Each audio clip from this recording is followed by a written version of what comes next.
Okay, so here's how this is going to work. We are going to do a tour of this building. We're going to go on a real life exploration and find the actual building. And then we're going to, actually watch it get built. I have a very cool building that I would like to show you today that I've been working on for the past couple weeks. It's not this one. It's not this giant blob. Don't worry about that. It's that one way, way, way in the distance. You see the shadows going across it right now? That tall one back there? We are in my EastVillage project, which I've been working on for a few months, actually. Actually, it's been more than a few months. It's been probably close to a year now. But this building way back here, this is actually one based in Vancouver, British Columbia, where I live. And it's a very, very cool building. I want to show you everything about it. I want to talk through my design process. Listen, it's going to be a good time. So let's start off by looking at the three sections of this building, because you have one base here, one base over here, and then you have the top section. And look at that, there's a giant hole in the middle. That's kind of crazy. You don't really see that too often. If we go right here, this is First Avenue. It's very busy. It's a one-way street. All the traffic is going north. North is this way. South is this way. You have west over here, and then east is this way where the sun is currently rising. So since this section right here is along First Avenue, this is going to be very loud. It's going to be very busy. So I decided to use this section as offices. And you can tell that they are offices compared to this side over here, which are condos, because this one has no balconies. There's balconies up here because these are also condos or apartments, whatever you want to call them. But down here, no balconies whatsoever. Look here. Look at all these balconies. Look at all my beautiful, beautiful balconies. So if you're taking a look at a mid-rise or a skyscraper, high-rise, whatever you want to call it, and there's no balconies, chances are it is either an office tower or the developers don't actually like you. What happens when you have a very, very tall building with no setbacks? This one does have a setback, right? You go up to this point and then you go back. But what happens if it just keeps going up? New York found that this was a problem because they had very, very tall buildings. And then when you're actually on the ground, no matter what time of day it is, you're never going to see sunlight because these buildings are so tall. So what they did a while ago, I don't remember what year it was, they introduced vertical setbacks. I don't know if that's the official term, but essentially what it means is you can build up to this height, and then once you get here, you have to push the building back. So that's why in New York you see all those stepped buildings. So the sun rises, it's rising right there on the east. It's going to go across the sky on the south side, and then it's going to set over on the west. It's never really going to be on this north side. You might be asking yourself, what's going on with these balconies? Why are they diagonal here and down, well, I guess down there, they are not. So the reason I decided to orient it this way, now of course the real life building is very similar to this, but the reason I decided to orient it this way is this way is facing south. So these balconies, they are going to get the morning sun, kind of the midday sun, and then, a pretty good chunk of the afternoon sun too. But if this was flat, and by flat I mean directly lined up with this, if we go over to the north facade of the building, these balconies would not get any sunlight at all. However, since it is diagonal now, you have the west on this side. When the sun does set, the people on these balconies actually do get a little bit of sunlight, which is great. Jumping back to the urban planning for a second, take a look at the materials. So we have this outline in brick for the two base sections, and then I accent it with glass. I accent it with these white colors, and then a little bit of gray on the other side as well. And then this top section is all white. So with your roads, when you're designing a street like this, you're essentially designing the walls of the street, right? So if that building wasn't there, or if this section was, say, only one floor tall, and then you went back and then up, well, that doesn't create much of a wall, right? So now you're creating an urban wall. Now, depending on the city and where you are, the urban planners might ask you to line up this section with the top of the other buildings, right? So it is about 3 floors taller than the rest of them. But you can see I did something similar with this building, where you have the brick that lines up with the top of these buildings. And then up top here, you have this penthouse. Well, I guess double floor penthouse.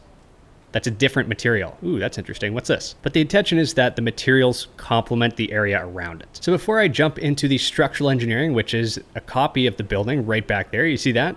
I'm going to talk to you about how I designed the ground floor and why it's all made of glass, because it is important. So first of all, we are along First Avenue, very busy. You see all these cars here. You got to be careful when you're crossing this crosswalk because everybody's got green lights right now, right? You have to be very careful. Oh yeah, this is my Porsche.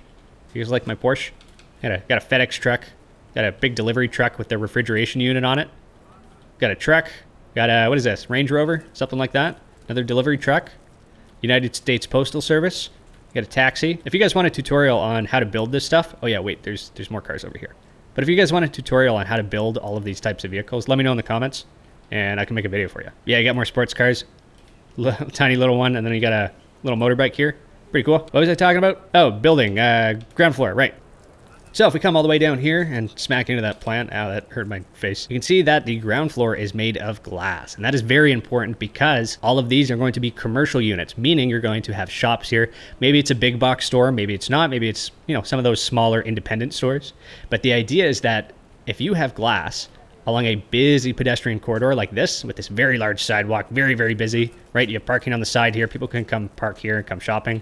If you have very large windows, it's going to feel a lot more welcoming to the people walking along here. So if I have a giant Tim Hortons here and I'm walking along and I say, ooh, I like those Timbits because I can see them through this big glass window, it is going to make me want to go into that shop and buy some Timbits. But if it's all closed off and there's just this tiny sketchy little door, I'm not going to go in there. Probably going to get stabbed. And since you are the developer of this building, you are leasing out this space to a tenant and they will pay you your rent. And if they can't make rent, you don't get paid. Well, you could probably still get paid from a bank loan or something, but it is in your best interest that your tenants do well financially. So all that to say, if you have a commercial area in a high pedestrian area, use glass. It's great. Another detail you might notice is this rain protection up top here, right? You have the little supports. Okay, listen, I know there's holes in it. I know, let's pretend that it doesn't have holes in it. Now, if we go around the other side, also, do you like my truck? If you go around this way, you have the emergency egress stairs. So egress is basically just this. It's an exit. How do you actually get out of the building, right? If you're coming down these stairs, you need to get out of the building. It's on fire. Oh no, we're all burning. That's unfortunate. If you go this way, you are still going to be on fire. However, if you follow the signs properly, exit, exit. Wow, look at that. I am outside now. Oh, beautiful. Congratulations, you have survived the fire. Now inside, we can see right beside some of these stairs, we have some elevators that go all the way up. Well, not all the way up, but we'll get to that in a second. What is going on with my sky? All right, that's fine. Don't worry about it. So the intention here, obviously this is not done with the interior. There's going to be a lobby here that connects to that elevator, and that elevator is going to allow the workers to go up here.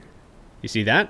And they can go out onto their floor, and then, they can go to their cubicle and work. Now, actually, if I go back inside here, I find where'd my elevator go? Did I lose it? Oh, it's over here. If I go to my elevator and I go up, I'll show you actually how nice these offices are, right? Sure, if you're right in the middle here, maybe it's not going to be as pleasant, but if you have a desk that's over here, look how nice that is.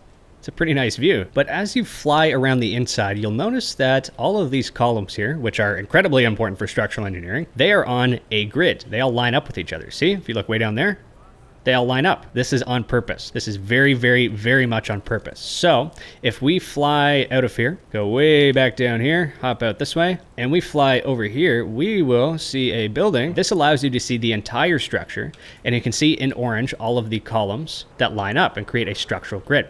And then I just used glass just so I could, see through it, so I could have an easier time planning this out. I also did some rough floor plans in yellow there, approximately. I didn't end up using them, but I'll talk about that in a minute. If you're wondering what this thing is, this is a C with an L through it. That stands for center line. That is extremely common in engineering drawings. I also decided to label it with condo, so if you follow my Instagram, go do that right now. You will have seen a post that says condo and probably have been confused. But one of the key elements of the structural engineering, if you take a look at the columns, they continue all the way up to the top, right? Very, very important. And then this is a shear wall. That's what it's called. It is the structural support that has the elevators, the stairs in it, and it also will oftentimes include your electrical equipment and sometimes your plumbing as well. But you can see that there is a shear wall here and then one here. And the challenge was, how do you get it to line up without going outside of this box and continuing up into this section without it being a giant pain in the butt to try to plant? So if you go all the way up, on the roof here, we have these things called overruns. So this is a stair overrun, and then you have your elevator, which is a elevator overrun. I know, crazy how that works. Now listen, way up top here, you still have your overruns, you have your elevator overrun with all the machinery up here, and then you have your HVAC, heating, ventilation, and air conditioning. And the idea with this is that you need to filter your air, you need to condition your air, make it hotter or colder from the outside, and then supply your residents inside with that air. I also have a green roof, and not just one green roof. I have another one up here, one along here, and then I have two more. You got another one hiding right down here, and then you have one down here. Nice little place. Now listen. I have distant horizons on. Finally got that working, which is pretty cool. Once I get a lot more progress done on the city, it's going to look really cool. This is going to be a really cool rooftop. Yeah, you got your little campfire spot. You can enjoy an evening sunset with your friends, or if you don't have friends, with your family. And if you don't have family, well, that sucks to be you, I guess. But you also have a community garden in case you wanted to grow wheat. Over here, there's also a barbecue with a very large prep area on either side. Get some burgers going. You know, it's a good time. Come back over here, eat them, watch the sunset. There you go. Have a campfire. Now, down here is actually probably the most interesting part of the building because it's almost like a bridge that goes across. And you do have 8 supports. See? 8 supports. On the bottom here, you have a little path that goes in here, and you have a water feature that you can walk around on. There is not an actual campfire in the real life building, unfortunately, but I don't know. I thought it was cool. Does that say something up there? That's weird. But I have lots of sidewalks going around here. You have your recycling and garbage right here. In here, so this is the condo side. This is the office side over there. If you go in the condo side, I started to lay out a little bit of a floor plan here, right? You have a front desk, you have your stairs, but if you have your elevator here, you can go up, keep going here, and if we, get off here, there is a bit of a floor plan. Even if you lived here in this corner unit, that's a pretty nice unit. Lots of really tall ceilings. Oh, hey, listen. I know I've told you guys previously that if you are designing a building, you should have 2 blocks between your floor and ceiling. Otherwise, you cannot change the material. Now, I broke my own rule here. Look at that. It's only 1 block. How dare I? But listen, the idea is that this is more of an under construction building, and if I did want to change the flooring, I could change this, and then on the ceiling, I would just put an upside down trapdoor so that you create kind of a texture that goes all the way across. And then you can change the material up top too. You just have to be very careful because some of the trapdoors you can see through. But yeah, I got a bit of a floor plan, and the key part of this floor plan is that once you come out of this elevator and these stairs, you have to be able to connect it all the way to the other stairs too. Otherwise, what's the point of the stairs? Now listen, if I was actually going to design okay, this is an illegal unit. You cannot have that because it has no windows. Because if there's a fire and you're trapped in your room, you are going to catch... Why is it raining inside? I'm going to have a word with my contractor. But yeah, that's kind of the gist of the floor plans. If we go back down here, I want to show you. So if we go down to the bottom here, okay. All right. Goodbye, rain. That's fine. I decided to indent this curb so that you can have a little bit of a parking space. Pull in here, deliver your stuff up top. If we fly around this side, it is similar to First Avenue, except this is a one-way road and it's a lot more quiet on this end. That's why I decided to put the condos here. You still have all of this large glass, but you don't really have much of that rain protection except for on this corner. That's because there's gonna be a lot less foot traffic here. And people that walk here, I just don't like them as much. If we come down here, this is my favorite bench because it's an interesting view. That's weird. What's up there? All right, ladies and gentlemen, now it is time to explore around Vancouver and check out this building up close to see what it's like. When I actually explored this, I was not done the building yet. I had built the structural elements, but to get the facade and to get all those tiny little details, I really wanted to see it up close. So let's go check it out. Chinatown. Door will open on the left.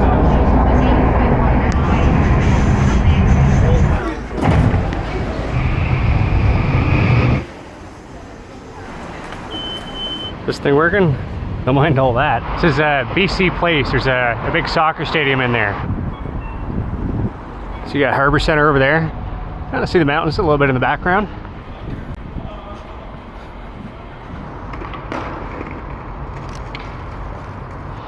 That one right there. Oh, look at that. Get some pictures at the top there.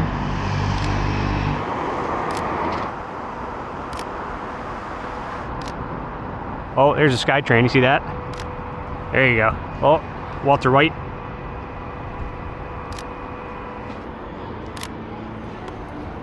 It's a pretty cool shot of that glass thing up there. Nice. Oh, mountains, SkyTrain, skyscrapers. Nice. It's pretty solid. See the SkyTrain over there?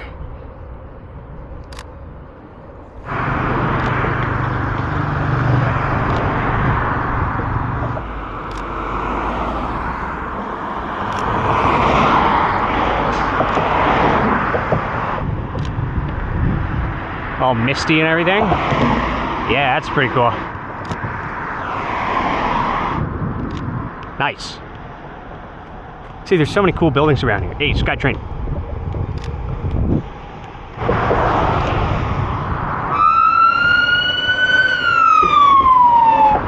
What's up, bird? What's up, buddy?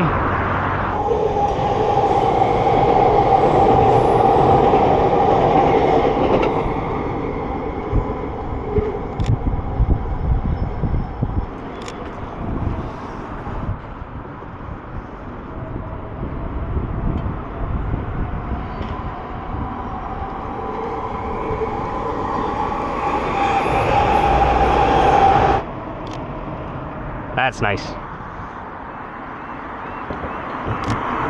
That's not, all right. How did you manage to get graffiti up there?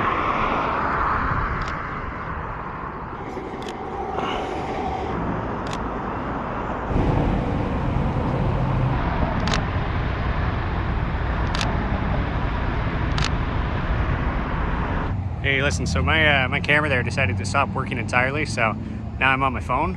Yeah. What I was trying to say is on the ground floor there's a bar, not here but on the other side. These are all row homes here, and this is the entrance into the lobby to go up to that part. Hey, if you liked that real life exploration, I have the full video, the full behind the scenes on my YouTube members, along with a bunch of other real life exploration videos where I go around different cities, I check out some cool things, and I narrate it sometimes. Sometimes I do, sometimes I don't. It's pretty great if you want some inspiration, check out some real life stuff. If you want to do that, help support the channel, help me pay rent, that would be greatly appreciated. But with that being said,